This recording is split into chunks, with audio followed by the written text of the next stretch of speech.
बिस्मिल्लाहिर्रहमानिर्रहीम। देखिए माशाल्लाह हमारी अनारदाने की चटनी बहुत ही ज़बरदस्त तैयार हुई है। अगर आप इसको बनाकर खाएंगे तो आप कौरमे और कढ़ाई को भूल जाएंगे। बिस्मिल्लाहिर्रहमानिर्रहीम। अस्सलाम वालेकुम। अल्लाह फूड सीक्रेट में खुशामदीद। आज हम बना रहे हैं अनारदाने की चटनी। इसके लिए हमने पुदीने के पत्ते लिए हैं, एक अदद प्याज लिया है, अनारदाना लिया है, लहसुन के 2 से 3 जवे लिए हैं, हरी मिर्च ली है और हरा धनिया लिए है। आइए चटनी बनाना शुरू करते हैं। इसको बनाने के लिए हमने चटुवटा लिया है। इसमें हरी मिर्च डाल लेंगे 3 से 4 अदद बारीक कटी हुई।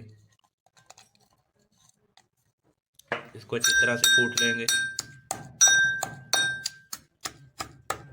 मिर्चों को थोड़ी देर कूटने के बाद अब इसमें लहसुन के जवे डाल लेंगे। अब इसमें हरा धनिया डाल लेंगे।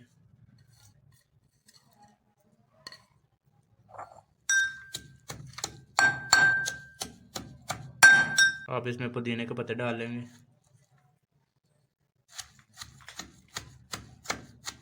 इसको अच्छी तरह से कूट लेंगे। अब इसमें प्याज डाल लेंगे एक अदद।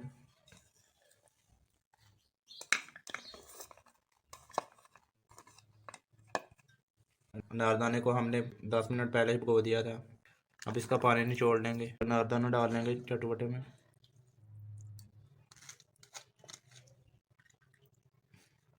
अब इसमें आधा चम्मच काला नमक डाल लेंगे।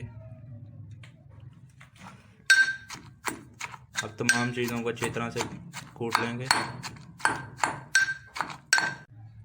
अब चटनी को बाहर निकाल लेंगे।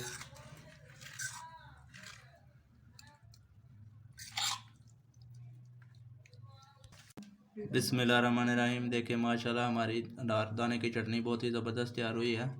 अगर आप इसको बनाकर खाएंगे तो आप कौरमे और कढ़ाई को भूल जाएंगे। आप इसको गर्मियों में दोपहर को बनाकर खाएं। ये हाजमेदार होती है। ये खाने को बहुत ही जल्द हज़म करती है। ये बहुत ही मज़ेदार होती है और हर किसी को पसंद है। अगर आपको आज की मेरी रेसिपी पसंद आए तो वीडियो को लाइक करें, शेयर करें और चैनल को सब्सक्राइब करें और बेल बटन प्रेस कर दिया करें। Thanks for watching. अल्लाह हाफिज़।